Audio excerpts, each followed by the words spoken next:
I'm Hold It with PM Jen, and this is my very first book review. Today, I'm on vacation. I'm in the Dominican Republic. I brought a book in case the Wi-Fi went out, which it did. This one's The Self-Managing Landlord by Amelia and Grace 𝐬𝐮𝐬𝐫, who I actually got to go to one of their women in real estate networking events online just a couple of weeks ago, saw that they'd written a book, and I picked it up. And I'm going to do a review on this book because I'm actually really impressed. And for young women or older women, any women who are interested in getting into buy and hold real estate, I'm going to call this a very good primer. So we'll start with the positive. I just absolutely love that these gals are buying and holding real estate on their own.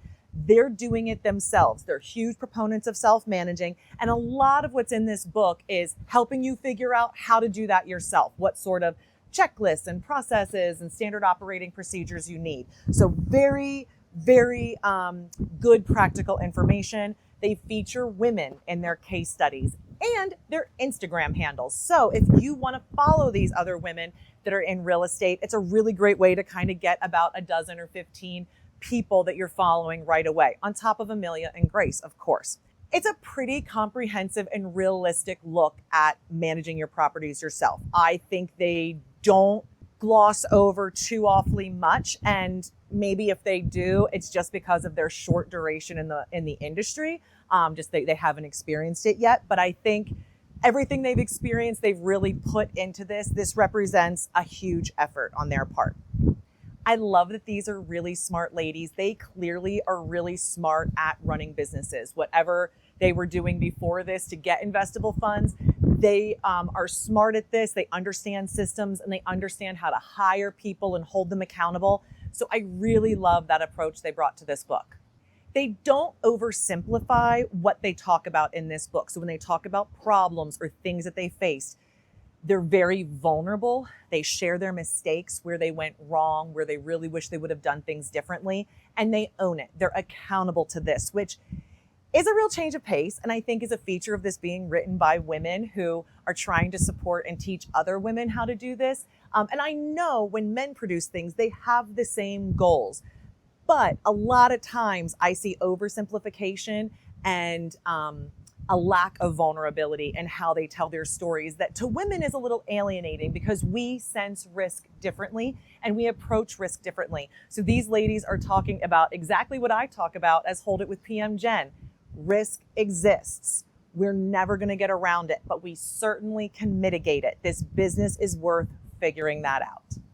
There is so much to love about Amelia and Grace's book here, but there are a couple of things I will criticize. Now, listen, I've never written a book. I have over 22 years of experience managing these huge portfolios of 500 plus stores. So really, this criticism comes from a place where I should be, I should say I have the experience to criticize, but I've never done this myself. So ladies, please don't take this personally, but on the next book, we'll collaborate and I'll help you build these sections out a bit. The first, there's not nearly enough on fair housing and the consequences. It's factual, and they do tell you to get more education. They actually say specifically to read your fair housing laws. I'm going to encourage you to go a step or two further.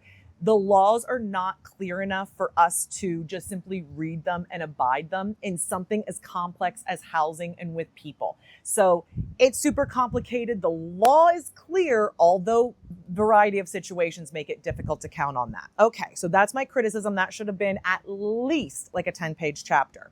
Another criticism, I think the authors are really critical of professional property managers. Now, I get it. There aren't a lot of good ones out there, but it completely negates in the entire book the possibility of hiring a third-party property manager. And if their experiences have been poor, I totally get it. But there are tremendous property managers out there, and this was the kick in the hiney I needed to start my series on how to find, hire, and hold accountable a really great property manager so you can build your portfolio without being burdened by things like this or with having an employee. In fact, they seem to think that hiring your own property manager, like employee person, is easier. And it may be for them, and they're clearly having some success with this, but that is not what I see happening with investors in practice. So I'm going to warn you against that and say, I think that's another area that you could develop out in a future edition is working with professional property managers and how that's possible. And the last criticism I would have of this is that these are two very exceptional ladies who've written this book and who've built real estate portfolios. Most people are not quite as capable as all that. And so this book presumes a lot. And I think if you are a person who's capable of a lot, you're going to read this book and understand completely how you want to approach this.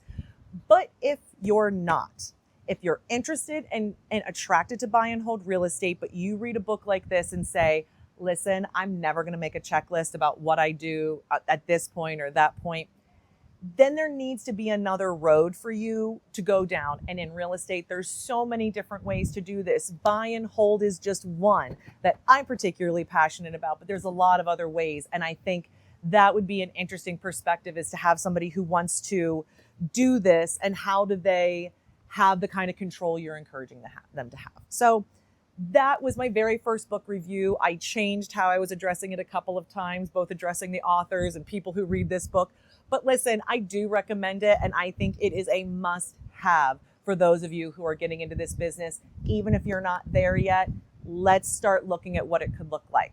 Hey, this is 𝐬𝐮𝐬𝐫𝐞, Dominican Republic, and yeah, I'm making videos like a nerd.